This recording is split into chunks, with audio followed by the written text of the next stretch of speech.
Welcome to the Bulletproof Entrepreneur Podcast, where we interview the world's leading CEOs, business executives, entrepreneurs, thought leaders, and authors. Our mission is to learn the strategies and tactics that have helped our guests succeed in business and life and share those lessons with you so that you can become the Bulletproof Entrepreneur. My name is Chi Odogu, and I'm the co-founder and COO of Odogu Media Group. Odogu Media Group is a podcast marketing and new media agency that helps corporations create and amplify their story via high-quality branded audio content that builds a community of highly engaged fans who are their ideal clients for their premium products and services. And now, without further ado, on with the show. Hey everyone, welcome to another exciting episode of the Bulletproof Entrepreneur Podcast. My guest today is Brian Buirge. Brian is the co-founder of Good Fucking Design Advice. He is an international speaker and consultant for brands that are looking to embrace a culture and mindset of risk-taking and innovation. He's worked with several brands from Fortune 500 companies to small and mid-sized companies. His team's work has been awarded and featured in numerous publications around the world.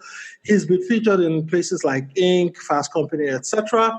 His new book is titled Do the Fucking Work, Lowbrow Advice for High-Level Creativity, which was co-written by his business partner, Jason Bacher and Jason Richburg.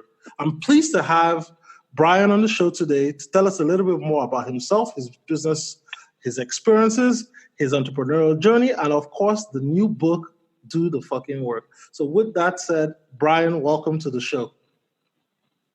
Thanks, Chief. That's like the best introduction I've had in a while. My pleasure. So Brian, tell us a little bit about yourself. How did you get started in this whole design game? It's all a giant mistake. I think your listeners will be surprised. They're like, oh, that guy wasn't worth listening to. He's just full of shit. So the business Good Fucking Design Advice started. It was founded in 2010, and it was between me and, as you mentioned, my co-founder Jason Bacher, and we were both graduate students at Kent State University at the time. We had actually both gone to the undergraduate program, but we were in different years, and various life circumstances just had it set up so that we pretty much started graduate school at the same time. And so we've been familiar with each other, but because of how the program was structured and us being in different undergrad years, we didn't really ever interact until we were in graduate school. So here we are. Basically, we're in the very first semester, and we're both teaching classes as graduate students. And the way in which Kent's program, at least at the time, was structured is they sort of just threw you into teaching classes, and you didn't get nobody said, this is how you're supposed to teach, which was a terrifying experience. But they also gave us classes like teaching basic Photoshop and Adobe products. So, like file new, file open, file save. So if you screw up teaching that class, you're not going to permanently destroy your students. But in any case, so one morning, so we worked in the graduate studio, and he and I both sort of had a similar, potentially unhealthy work ethic. So you would find us in the graduate studio early in the morning, 6, 7 o'clock. And he had a class that he was teaching that ran from like 7 to 9. And after that class, we typically would find ourselves going out to get coffee, catch up, just kind of start the day. And a couple weeks into the semester, we were walking back from getting coffee, and we were talking about how our students were not engaged with us, which of course has to be the students' fault, not the fledgling teachers that we were. Mm-hmm. And so we started kicking around some different ideas, and none that we weren't really trying to solve the problem. We were laughing about it. We were coming up with various joking ideas for this. And as we had our discussion, one of the things that came up was like, well, maybe we could do some sort of design advice website. We mentioned in our book that teaching design, especially at the basic beginning level, is trying to get people to remember specific aphorisms, like make things smaller, or pay attention to contrast or hierarchy, or there's some key things. And a lot of times with students, what you'll do is you'll get them to come up with their own list of like 10 to 15 things. So when they're back working on a project in their studio or at their apartment or their dorm room, that they can refer to that list, because inevitably they'll come to class and then you'll just say like, hey, you don't have a proper contrast here. So if they have that list available, then that sort of helps speed along their process, and it also helps them to internalize general principles of design. So we thought, well, this is something that we could do. We could make a design advice website, but thinking about it from the student perspective, like no one's paying attention to us in class. Why are they going to come and visit our website to look at the material there? True. And then we laughed about it. We said, well, we could maybe put some profanity in it. And we kind of looked at each other, and we don't remember who came up with it, but we just sort of mutually said we could call it Good Fucking Design Advice. And we laughed about it. And we weren't really sure if the other one was serious about the idea or not. We just sort of where this organic conversation had led. And we raced back to our graduate studio, and we're graduate students. We got all sorts of important, more smart people things that we should be doing, like researching and writing and things like that. But we basically just took our arm flat on our desks, cleared everything off onto the floor, and we got to work. I started doing some of the design work. Jason started doing some of the coding, and we were just bouncing the idea of the website back and forth to each other for the majority of the day, from like 9 to 5 is typically what we would say.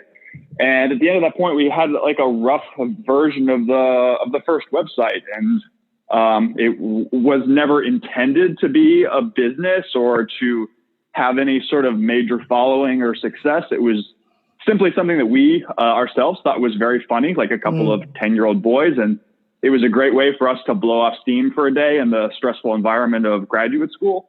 And so we just set it out. We just turned it on. We shared it with like a collective 20 or 30 friends on Facebook.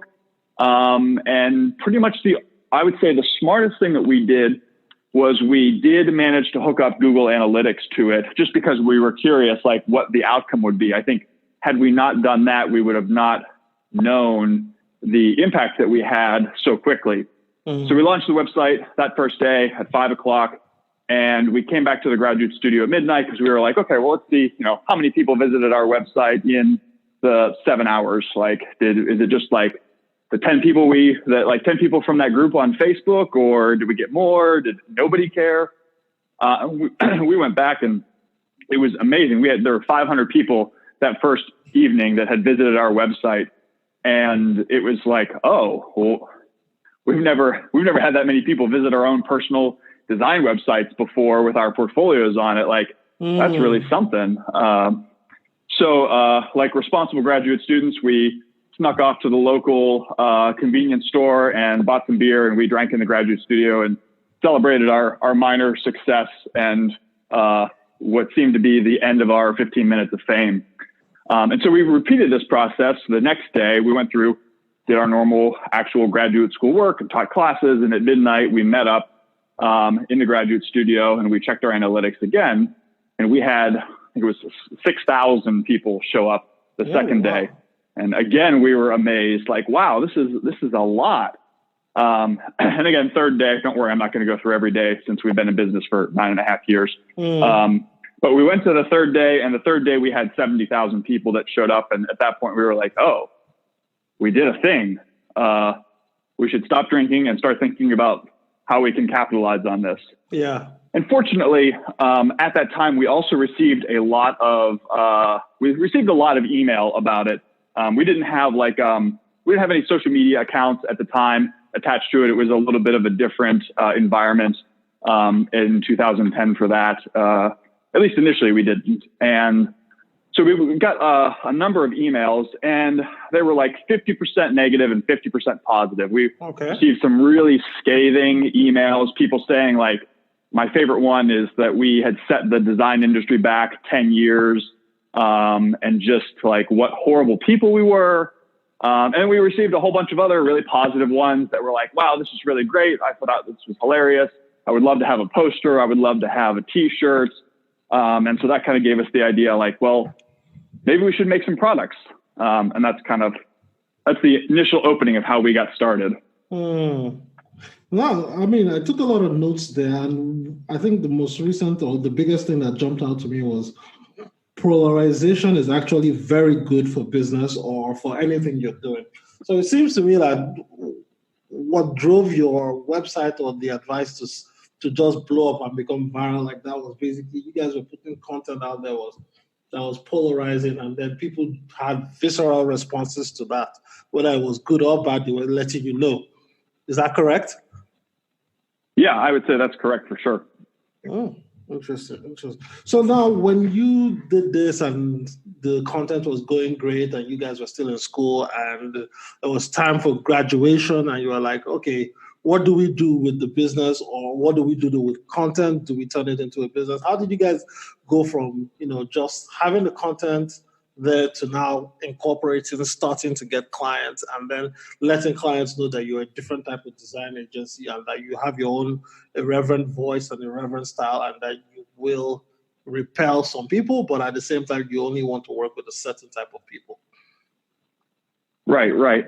So, moving forward from that, we started developing products and started selling them on the website while we were still in graduate school. And so GFDA became like our side hustle, passion project. We used to joke that it was like any good party. It ran from 9 o'clock in the evening until question mark. So we would do our regular responsibilities throughout the day. 9 o'clock, we would come back. Eventually, we ended up living together in the same house in graduate school along with two other graduate students. And so we sort of ended up dedicating the basement space to GFDA. And so we'd come back at 9 o'clock and we would just work until like the orders were filled or, whatever the responsibilities that we had in those early days were completed. And so he and I both separately had a small smattering of like local clients that we were working with just as like freelance designers. And because again, like how not particularly intelligent we are to get things going, like we were working on those projects separately. And then occasionally we would talk to each other and be like, hey, what do you think about this? Mm-hmm. And vice versa. And at some point we just sort of stopped and said, well, why don't we just work on this together? And so we started working together on those smaller client projects, and through the local connections that we had, we would get design projects, but we always sort of presented ourselves as Brian and Jason at the time, because GFDA was very new. We weren't advertising that we were doing client work.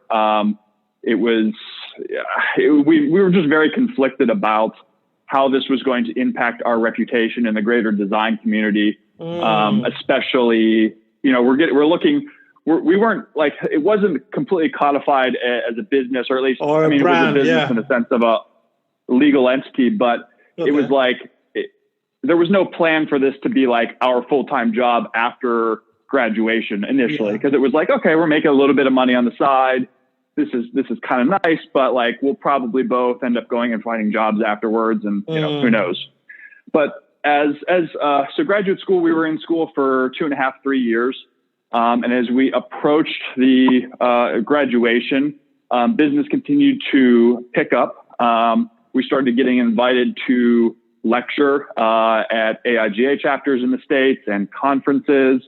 We actually did our first international conference in 2012, I want to say. Maybe it was the beginning of 2013. Yeah, it was the beginning of 2013, shortly before we graduated. And so we started to feel this momentum picking up, and sales were doing well. And so then we just sat down and said, well, we're going to be graduating. We're both used to living like the impoverished student lifestyle. Let's give this a go. Let's finish our degrees and let's see what we can do with this.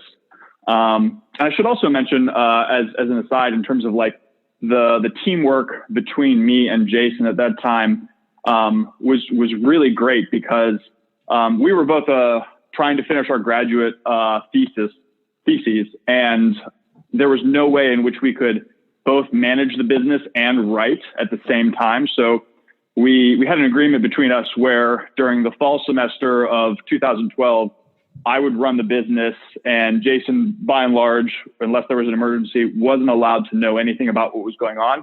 Okay. His job was to sit in the library and write until he was done. And then when he was done, then we switched. So in the spring semester of 2013, we swapped. He took over the business. I was not allowed to know what was going on. My focus was finish the thesis and graduate so that we can move on to the next phase of our life. So that sort of relationship and trust was really important for the business and also for our education and just, progressing through life. So I guess to sort of wrap up answering your question. So when we hit that point later in 2013, we decided, okay, we're fully committed to this. We're going to try to run this like a real serious business. We started hiring employees part-time. So we had upwards of, I think, 5 or 6 at one point, students and graduate students that would come in and work for us in our basement, unbeknownst to our landlord, thankfully, at least for a while. I think he may have eventually figured it out, but in any case, he didn't seem to be too concerned. And we decided to do a tour around the United States later in 2013, like in the fall. So we bought a van on eBay, sight unseen. It was like a 1972 Dodge B300 Sportsman where somebody had put straight pipes on the side, and it was a beautiful cherry red color. And we sent an email out to all the AIGA chapters. We kind of had a loose idea of how we were going to go, like where we were going to go through the states and when we would be there. First of all, what's GFDA. AIGA is in the States. It used to stand for the American Institute of Graphic Arts. If I remember correctly, they've dropped what it stands for. It's just AIGA, but it is the organization that has chapters in most major cities for the profession of graphic design. And it's like the professional association for that. Okay, cool. So, so we sent an email out to all these chapters and said, hey, we're GFDA. Maybe you're familiar with us, maybe you're not, but we're going to take a ride around the country for 2 months. We would love to stop by your chapter. We're not charging anything for our lectures, but if we stop by and we speak, really appreciate it if you could like put us up in a hotel for a night, buy us beer, some food, whatever, and let us sell some of our merchandise at your event. And we really didn't know what the outcome of that was going to be. I didn't know, like we had been invited to speak a few times, but we didn't know if people were going to react positively to that, or if they're going to be like, no, I don't want you coming and swearing at all of my designers in, Philadelphia. But surprisingly, at least to my surprise, we sent that email out, and a week later we had booked 20 some events, during the 2-month trip that we were doing. And as we set out and went along our way, we ended up booking another 5 or 6, as we were going about. And so that really helped to promote us to the greater design community and get people much more familiar with our brand and our message, and in a lot of ways put faces to the advice that we were giving and show people that we were normal, regular, everyday people. And we would lecture about our business and talk about all of the dumb mistakes that we had made and, how we were struggling to figure out who we were and what our products would be and how to produce them, things like that. Now, before we get into the topic of the book and the content of the book, I noted that you and your partner develop a keen sense of trust between yourselves. So basically the partnership with one of you working while the other studied and wrote the thesis and all that stuff. So tell me a little bit more about, how did you guys, develop and build on that trust? Essentially, what are the strengths and weaknesses of each of you, and how do you guys leverage on that to build a good business and succeed and lead your team? Sure. So I will start this by saying that although Jason and I are still very good friends and we obviously co-authored the book together, we're no longer partners. But I'll talk about that, and I'll talk about how we separated and how we maintained and still do maintain a really good personal and professional relationship. But so when we were in graduate school, we were sort of like thrown into this GFDA thing accidentally, as I said, right from the get-go. So we were familiar with each other. We had been chatting a bit, but we weren't really great friends prior to that. We've never really worked together very seriously. But we both had a sense that we were like cut from the same cloth. Like we saw each other working early and late in the studio. We could look at each other's design work and notice that hey, this person really knows what they're doing. And it was really like, I could talk to this person and they get like what I'm trying to go for. They could critique, like we could critique each other very honestly and not take it personally. So a lot of those things were sort of right off the bat very evident, and I think was helped us to be successful just kind of getting things going when we had no idea what was going on. As we progressed after the first 2 years, before our first lecture, there were so many ridiculous things that had happened in our business and opportunities that occurred and mistakes that were made. We said to ourselves, like, if nothing else comes out of this experience, if we finish graduate school, we close the business, and it was just a fun little thing, it would be great to go somewhere and lecture about this and tell people this really crazy story, which is actually a lot of what is in the book, at least as far as the narrative section. So what we did to prepare for that is, we were meeting with like smaller clients at the time, and we sort of would get a sense for like who should talk and when in meetings just intuitively. But to really bolster that, since we had the opportunity in graduate school to teach, we would just go into each other's classes and we would team teach multiple times a week for an entire semester. So when you're running design classes, it's not a pre-scripted lecture format. It's all critique based. So we would have 3 hours to critique with students, and you can't really, you just have to, what the students bring is what you have to work with. You can't really prepare for that. You have to be very dynamic. You have to look at the students' work. You have to consider who they are, where they're at, like how do you give them just enough so that they can figure out like the solutions for themselves, so that you're not handing them answers. And that's different for everybody. And so we were kind of managing that dynamic back and forth, working with these students and working with each other we did it for a whole semester, and then we just did it for fun. We did it for a whole semester deliberately for the purpose of maybe someday we'll get to do a lecture. And then after that semester, it was just, we enjoyed it. So we would occasionally pop into each other's classes and do that for entertainment.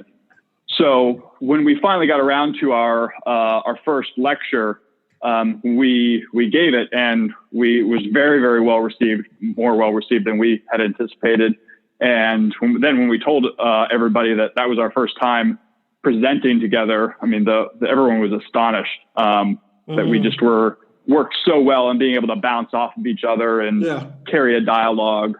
So those are some things that we had done that were sort of intangible that really helped to shape our dynamic back and forth. And so then after, we graduated, we did the tour around the country. We got to see a lot of different cities, and we both knew that we were not going to stay in the small town of Kent, Ohio forever. So when we got back, the decision was made that Jason would move to New York City. And I wrote my graduate thesis about decentralized design management. So how do you handle the creative process when people are in different locations? And we decided for a year we were going to test out this model where he's in New York and I'm going to stay in Kent, and we'll try it and see if it works. We'll keep all of the products and the logistics and fulfillment in Kent for now, and we'll just give it a go. And if it works, great. If it doesn't work, then he can come back to Kent and we can regroup and figure out where we're going to go from there. It ended up working out very well. And so after that, we found an outside fulfillment company, and I moved temporarily to Cincinnati, and we worked remotely that way. I would go to him in New York because New York's a better place to go, obviously. And we would function that way. And in 2017, Jason came to me and he just said, look, I'm just not into this the same way anymore. And I don't think that's fair. It's certainly not fair to me. I don't think that's fair to you, that this just isn't working for me anymore. There are some opportunities that I'd like to take advantage of in New York. How can we work this out? And so against everybody's recommendation, we didn't lawyer up. We didn't do this whole big complicated thing. We trusted each other as we always had. We put our personal relationship first ahead of anything business related. And we just took the chance that neither one of us was going to fuck the other guy over. And I'm very happy to say that that didn't happen. And shortly after he left, managed the book deal. And it just seemed like the appropriate thing if we're going to talk about the history of the company, for him to be involved in that. And like I said, he's been involved, even though not in the day-to-day operations like he used to be. Here and there, creative projects, lectures occasionally. I kind of call him in when necessary, and that works out very well for the both of us. No, that's very good, because I think the level of trust that you guys built between each other is, unbelievably remarkable, because you just don't hear that about many business partners. And even the level of trust when it comes to dissolving the partnership, well, not dissolving the partnership, but dissolving the work partnership, so that he could go and do his own thing while you could still run the company, and everybody would get treated fairly in that. That was truly remarkable. So let's talk a little bit more about the book. I laughed a few times when I read the title. Do the fucking work. Lowbrow advice for high level creativity. So tell us a little bit more about what you meant when you wrote the book, and what the content is in the book. Well, like all of our advice, if you view it on the internet or you come to any of our lectures, we always start with, there's this profanity thing. And yes, we do it to get attention, of course, obviously. But we've always felt that, like, if we just swear at or with our audience, like in every sentence, but that's not really, like, it gets old very quickly. So we have tried over the years, through our lectures and our work and our products, we get your attention with that, but there's a deeper meaning and there's a deeper message underneath this, and we want to communicate that. So our thought on the title was, over the nearly decade that we've been in business, we've worked really hard. We've made lots of mistakes. So there's the working hard part. And the lowbrow advice for high-level creativity. We're going to swear at you a bit in the book, but we're going to deliver, hopefully, in your opinion, some really good content that inspires and motivates you and gets you off your ass and back to doing the hard work. So what's some of the advice you put in the book to help people get off their asses and get back to work? So the book is, I think it's unique. I don't know anybody else that has put a book together quite in the format that we have. The book is broken into 6 chapters.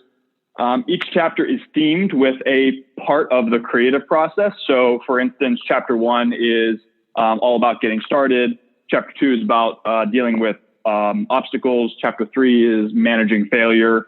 Chapter 4 is about asking for help. Chapter 5 is about being passionate about your work and your life. And chapter 6 is about finishing the job. So loosely following a creative process. And so each chapter opens with mostly a sequential narrative about the first 5 or 6 years of the business prior to Jason leaving, is what we covered in this book. And we just kind of go into detail about how we got started, how our initial attempts to make posters and coffee mugs and t-shirts failed miserably, and how we had to figure that out, and the relationship that we built between ourselves, me and Jason, as well as our fellow graduate students, one of them being Jason Richburg, who is also working with us at GFDA and is the primary writer, really. I wish I could take credit for some of the brilliant things that he put together, but he did a masterful job of articulating a lot of things that we've tried to communicate in the past, but he just did such a better job of it. So that is sort of the setup. So so there's these narrative sections that open each chapter. They're like 6 or 7 pages long. And then after that, there's 15, 20 pieces of advice in each chapter that are related to the overall content of that chapter.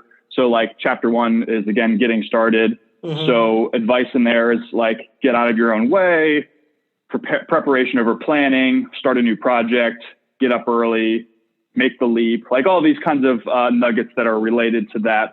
Like, okay, it's time to get started. Yeah. And there's some copy about each one that kind of explains it in a bit more depth. Most of the time, there's no additional profanity in there. And then there is some kind of hopefully clever, visual solution that is related to the advice. So, for example, in one of the chapters, we've got don't fucking procrastinate. So all of the text is like smashed up against the far right side of the page, trying to have like a visual pun on what the advice is. And our hope is that, you could buy the book, you could sit down, you could read it during a plane ride, maybe 2-3 hours, or you could be your favorite bathroom reader, just put it next to the toilet, open it up to any random page, read 2 or 3 pieces of advice, and then put it back and return to it some other time. Mm. Now looking at the world of design, coming from you having worked, having taught, going through design school, are there any new changes for 2020 that you see in the design world? So I guess my question will be, what are some of your predictions for how the design world will change, and what young designers or young entrepreneurs in your space need to start doing to get prepared for opportunities? Well, I don't know how insightful that I'll be on this, but I think that my personal opinion, and one of the reasons why I really enjoyed teaching and enjoy doing the workshops that we do, is that I feel that because of the way that technology is now, with the accessibility of the internet and computers and the software, that if you are a design student, the world is your oyster, because design is, if you get the principles right and you learn how to make things, like going to graphic design school, you make projects from concept to completion, as compared to other disciplines. And I don't mean this disparagingly, but like you'll come up with like the theoretical idea. Like if you're in a marketing major, like, oh, here's the idea, but then you have the idea, but somebody else has to see the execution through and how it's made and get it to completion. Where my experience in both as a student and teaching in design school is that like you have to do all of that. Like you have to create the thing that you imagine in your head. And consequently, I feel that design students, with the accessibility of technology, that they have a fantastic opportunity to be entrepreneurs, solo or otherwise, and to explore all those options. And everything's so accessible. Like you can learn so much from YouTube and from podcasts that, like, if you get those basic design principles down and then you want to start creating products or visuals or whatever, like there's no excuse for not being able to do that now at this point in history. Cool. And as we wind down the show, Brian, looking back on your career thus far, is there anything you think you could have done differently that would have helped you achieve success faster?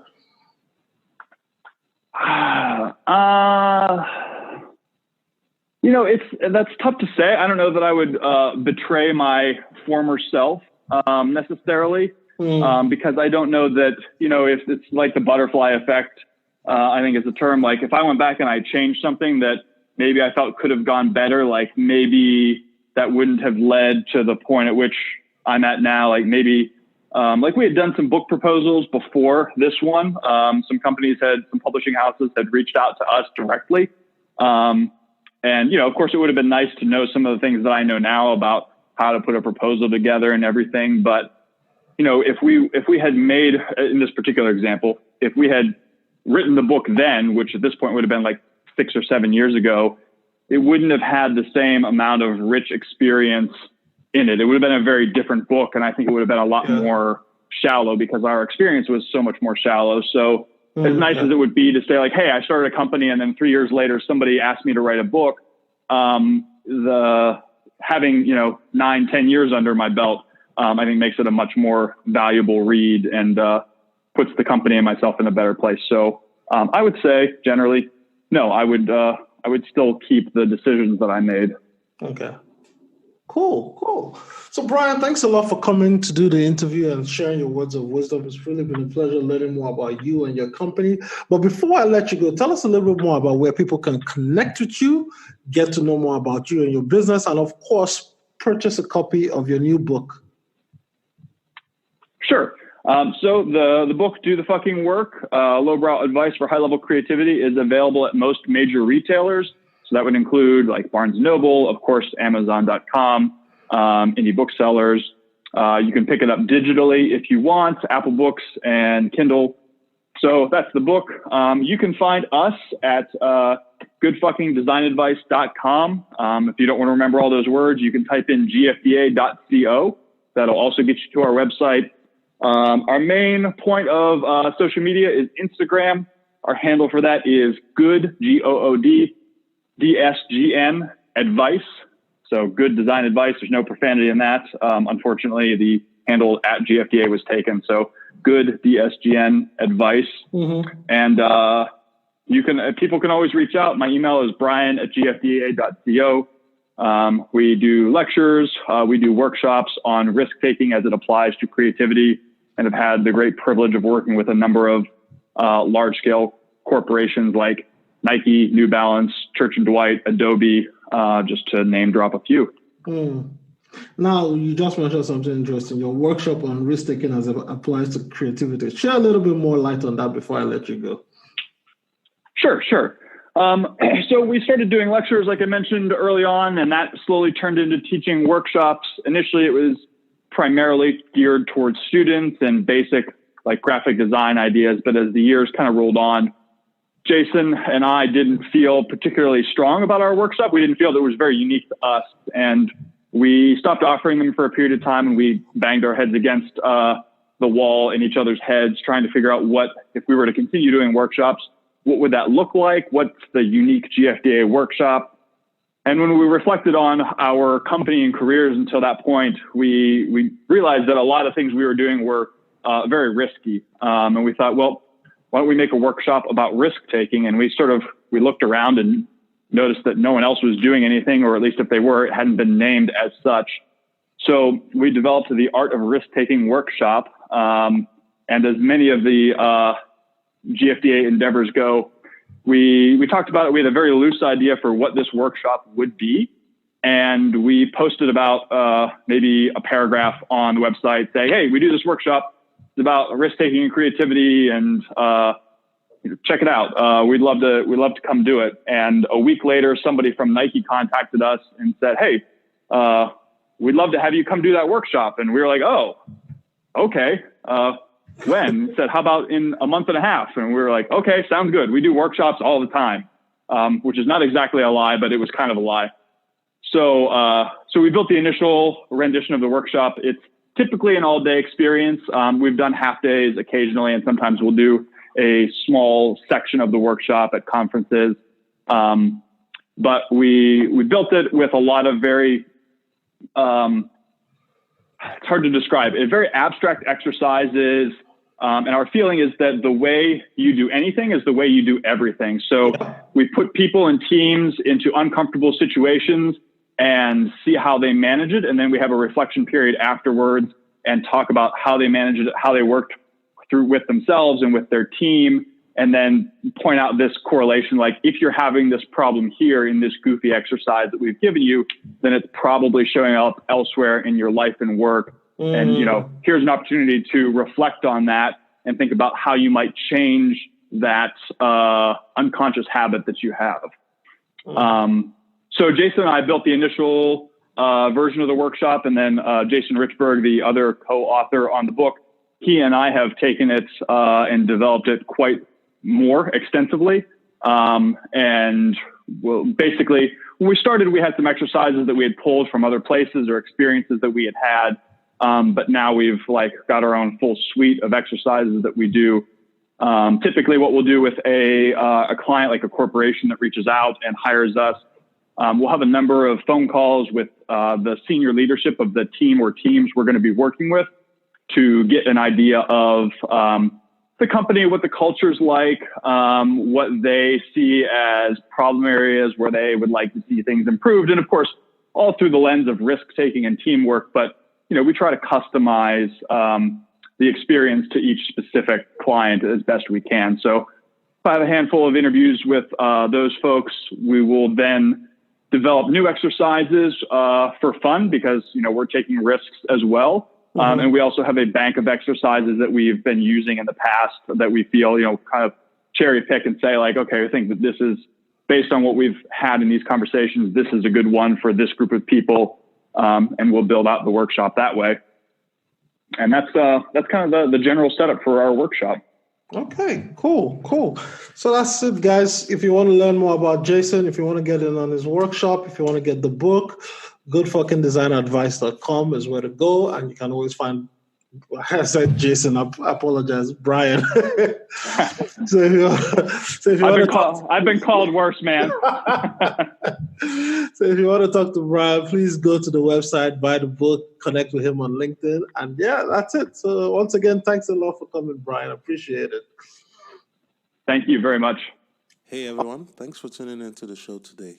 If you love what you hear on today's episode of the podcast, go to iTunes and leave a review and a comment. It helps other great listeners like yourself find the show. And of course, you can always find more episodes of the Bulletproof Entrepreneur Podcast at www.odogwu.com.